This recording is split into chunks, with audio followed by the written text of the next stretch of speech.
What's up guys, this is Chris here, and today we're going to be doing another video on pistol upgrades. I got a lot of experience with pistol upgrades, as you will see through the filler of this video. I have tried virtually every way possible to improve performance in my lifetime, in my shooting performance I should say, don't tell my wife. But I really am fairly passionate about this subject, and we just did a video recently on Glock upgrades. And a lot of people were talking about, you know, these are great, telling us what not to do, but what should we do? That's pretty easy to do. There's actually 5 really easy upgrades that you can do to increase your performance with your concealed carry pistol, your home defense pistol, or your duty pistol. So I want to go over those today and talk about some I absolutely recommend, so much so that I would argue that you might need them, not want them. So first, let's get into the first one. And I think this a lot of people are discussing a little bit more now, maybe in videos, but not necessarily in mainstream life. And that is a damn holster. A lot of people ask me what holsters I recommend. There's 3 holsters that I use very frequently, although there are a ton of very good companies. Companies that I don't have on the table here that I like a lot are Red Hill Tactical. They make fantastic holsters, so does Blade Tech, and so does, what is it, We the People, so does Vetter. There's so many different awesome Kydex holsters out there, but there's a couple here that I like that I use, so I figured I'd just explain why. Number 1 being LAS Concealment. LAS Concealment has holsters for guns that a lot of other holster companies don't. This one here is for a Staccato C2. This is the one I carry an awful lot. They also come with a lot of different colors that I like, but particularly the mounting systems. First, they are the first one to come out with this little sidecar here thing that moves, which puts it closer to body, makes it more comfortable, and overall I preferred this over the previous version, which is the T-Rex Arms holster, which I also like a lot. Now T-Rex Arms also has this available now as well. Mag carrier works really well, but you don't need it. You can actually just cut this off and use this as a standard holster if you choose to, or you can order it with just a standard holster. They have so many different holster designs out there. Get the one that fits right for you. They also have different colors. Now I like that a lot because personally, I have a lot of holsters, so I actually use the color to distinguish which gun is which, because if you have a Glock, SIG, CZ, all that stuff, eventually it gets a little confusing, and this way it's just easier. The retention on this is phenomenal, and the draw on this is phenomenal as well. The reason why a holster is so important is because if the gun is on you and it's not comfortable, it's not going to be on you very long. Also, if the gun is on you and it is comfortable and you can't get it out in a grappling match or a fight or any time where you're actually going to need it, what's the point of it anyway? So the holster really is just as important as the gun, but I don't think most people explain why. But those are in fact the 2 reasons. You want to carry safely, number 1, which Kydex does very well. If you have a leather holster, that does work, but you have to remember leather holsters also do wear, especially around the trigger guard, and eventually they can cause some problems like negligent discharges, where its Kydex absolutely does not. Kydex also can be molded to fit you personally. A lot of my Kydex holsters have been Dremeled. I like a particular draw, I like a particular way that the holster sits, and in Kydex not only can you Dremel it, but you can actually melt it and move it and do lots of things with it that you can't do with the old holsters.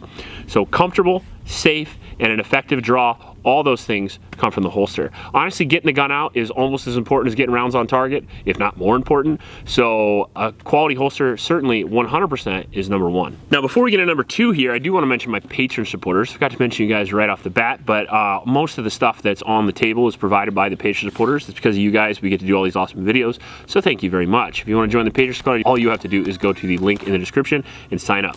Also in that description is a link to a local shelter named Iowa. It's the YSS. I would really appreciate if you're not interested in Patreon, just go down and click that. Even if you are, go down and click the link and donate a few bucks to those kids. They could use your help. Now number 2 here, we have a quality weapon light, and the reason for that is half the time it's dark, and if you can only see half the time, that's not so good. Handheld lights are more important, arguably, because they can be used off person and you can use them for lots of utility tasks that you can't use a weapon light for. And a lot of people say you shouldn't have a weapon light because if I'm searching, I don't want to be pointing my gun at things. Spoiler alert, if you have a powerful enough weapon light and you know how to use it, you don't have to point your gun at things to illuminate things. Also, people will talk about how the more powerful the light, you're going to get backsplash on walls and stuff. Well, absolutely, if you're using your light wrong, you definitely will have that happen. And it will happen on occasion, but it's always important to not only identify your target, especially in law enforcement or civilian use, but it's important to be able to defeat them with light as well. Imagine if you were in a situation where somebody was shooting back at you. Wouldn't it be nice if they didn't see you? A weapon light can help you do that. Now, people say a weapon light can identify you. It can give away your position.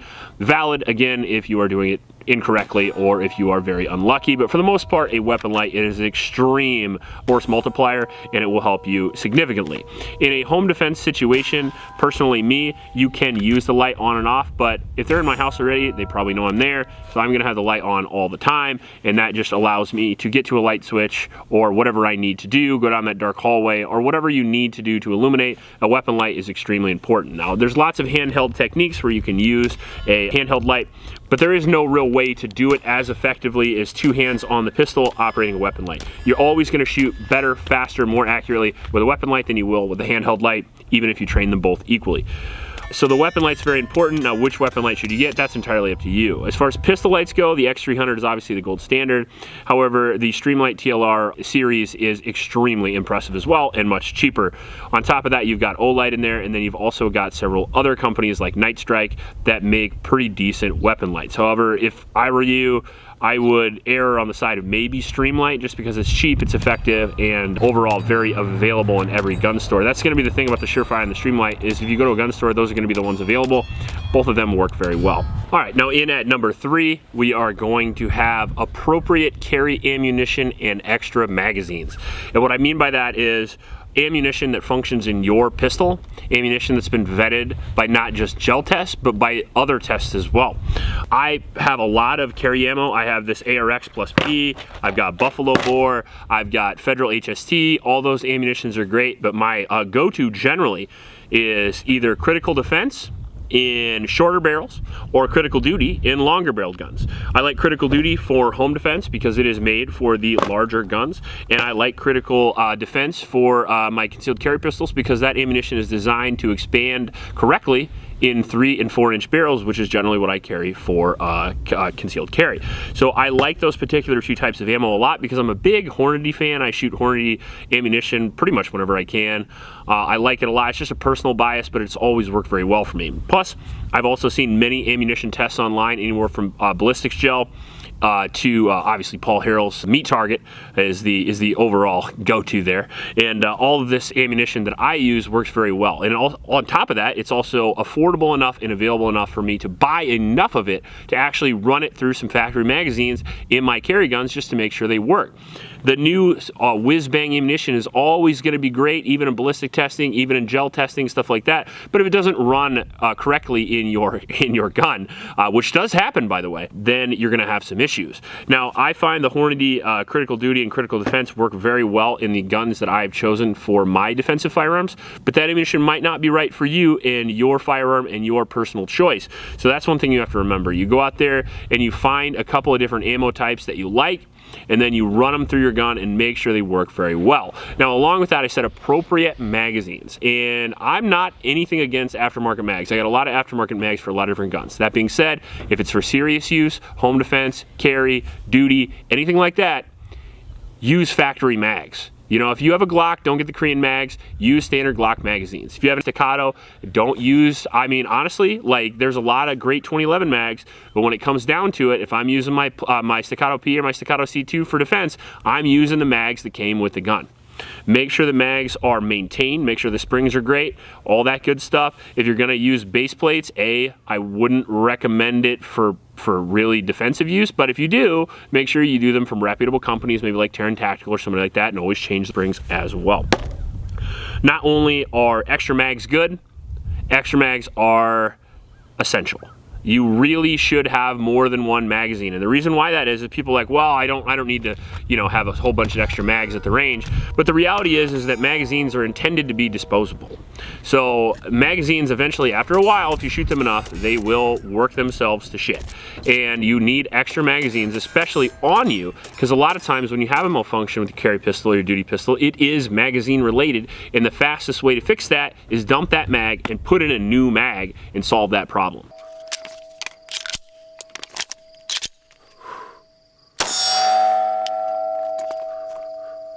So I think carry ammo and extra magazines cannot be understated, along with a very good magazine carrier. Now, I'm pretty bad at this in concealed carry. If I carry an extra mag, it's generally stuffed in my pocket, but I do train for that, and you can see that on the videos all the time. You can see me how quickly I can actually reload from my left pocket there, and how I can reference it with my hand, because I've done it a bunch of times. So if you're not going to carry with a magazine carrier, you do need to be relatively experienced with the way that you're going to carry. Now, I'm not recommending any particular method of carry, but I will also reference that there are pros and cons to how you carry.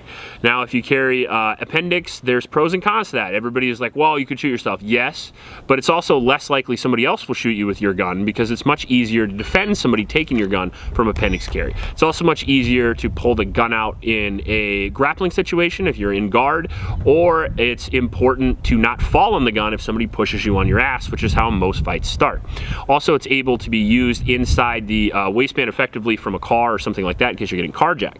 Now, that being said, do you have a greater chance of maybe causing some issues to yourself? Absolutely, but there's pros and cons to right side carry, or definitely don't carry small in the back. But that's one thing you want to remember with holsters, is that a lot of these holsters are designed for a specific type of carry. You don't want to use this LS concealment holster for a 3 or 4 o'clock holster, because it's not even very comfortable. So overall, I wanted to get over that, and let's move into number 4, which is red dots. Now, red dots is one of these that could theoretically be on the list or not, because I'm making this something you need, but a red dot you don't need, but it does help. It helps a lot, honestly, especially for new shooters. Everybody's like, well, you know, if you're a new shooter, you should learn iron sights first. Why? I didn't learn on a musket. Like, red dots work. They work well. They're at a point now to where they're reliable. If you get a good one, if you get a Trijicon SRO, a Trijicon RMR Type 2, a Hollow Sun 507 series, a lot of these optics are very, very durable now. The Aimpoint Acro series, as reliable, as durable as your iron sights finally. We've experienced this transition with rifles, and we're going to experience this transition with pistols as well. Rifles is much easier because you have more points of contact. The dot just shows up when you shoulder the firearm. Whereas the pistol takes a lot of repetition, and a lot of times you have to track your iron sights to begin with to eventually learn where your dot is. It does take practice, but all things in life take practice if you want to be really good at them. You just have to accept that, and luckily shooting firearms is a fun way to get good at something. So I like the red dot a lot for new shooters because it allows that threat focus primarily. That's my favorite reason. If you have an oh shit moment, there's somebody in front of you with a big butcher knife, the red dot, you can put the dot on the guy and make the guy go away. Whereas with iron sights, we're taught forever, focus on that front sight, put that front sight on, and put that guy in the back plane of your visual perception there. And that is extremely hard to do because you want to focus on the guy with the butcher knife because he's got a damn butcher knife. So red dot works very well for me, and I find that not only when we train people, my wife, our friends, stuff like that, it seems like the red dot just immediately upgrades people's not only accuracy but speed as well. A lot of people will say red dots are not faster, but man, that one point of aim, just putting it on a thing, putting it on a thing, putting it on a thing, it's just a lot easier to do. Now that being said, it's also one point of aim, so they are more accurate at distance, which is kind of crazy. Overall, they do have some pros and cons, but speed and accuracy is not a con. Now the con to the red dot is going to be the price. Add extra $500 to pretty much a $500 gun, doubling the price is a lot of money for most people. But nowadays, there's a lot of carry guns, including like the Kimber Mako and stuff, that come with some pretty decent red dots out of the factory. Overall, I'm still wishy-washy on whether you need one, but I certainly would bet that you want one, and if you got one, you would not be unhappy with it.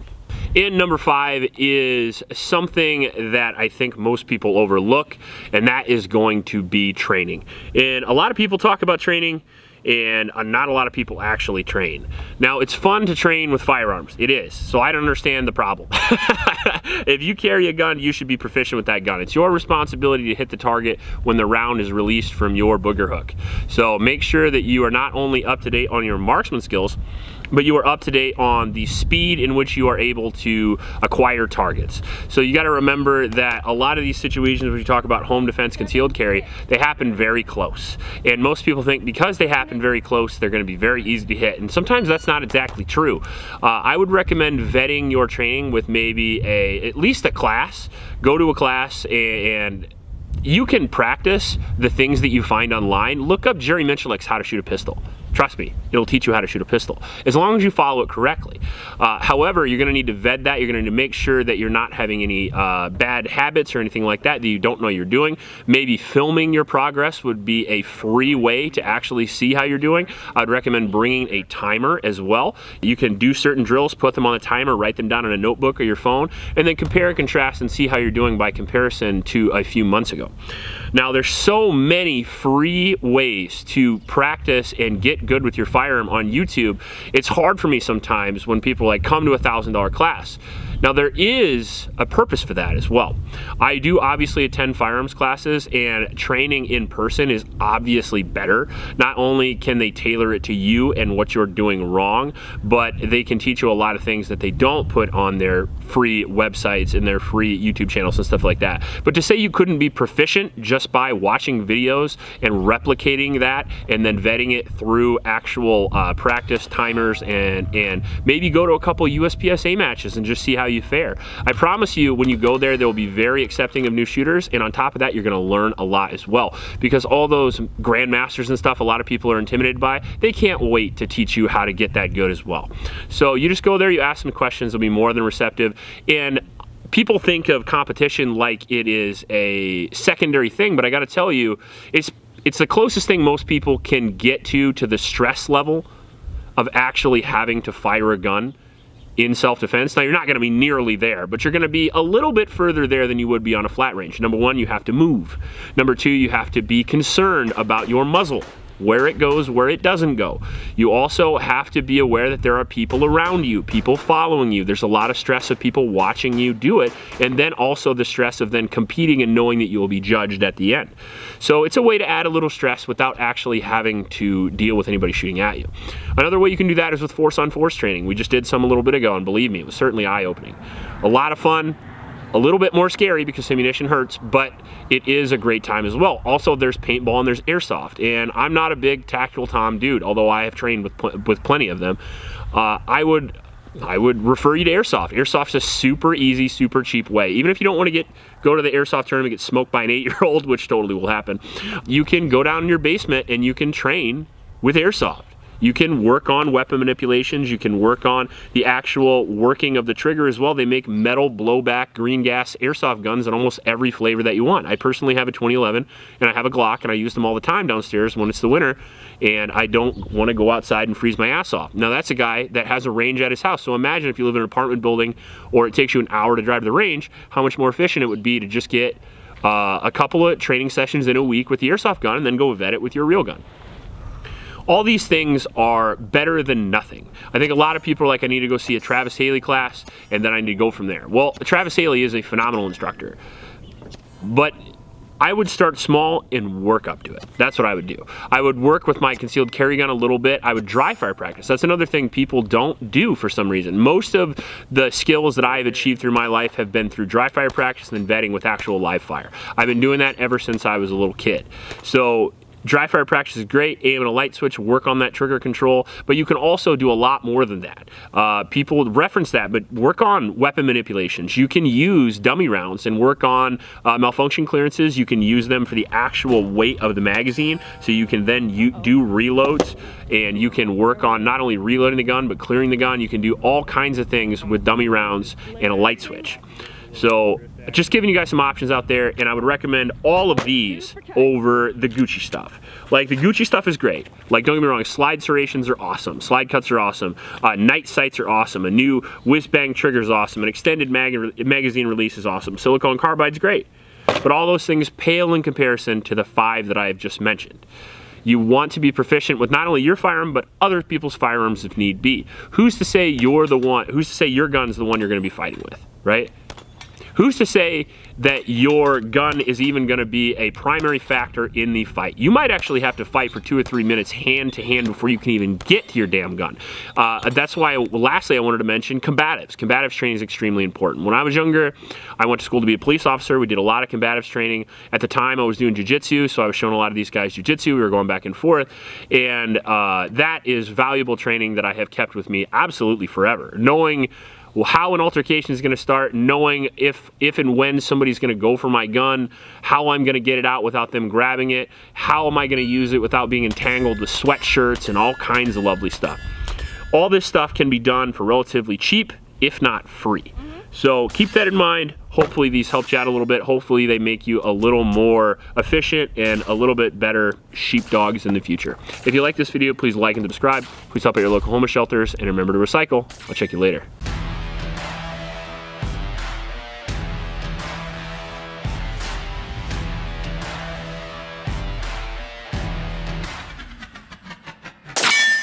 Your fucking light flew off.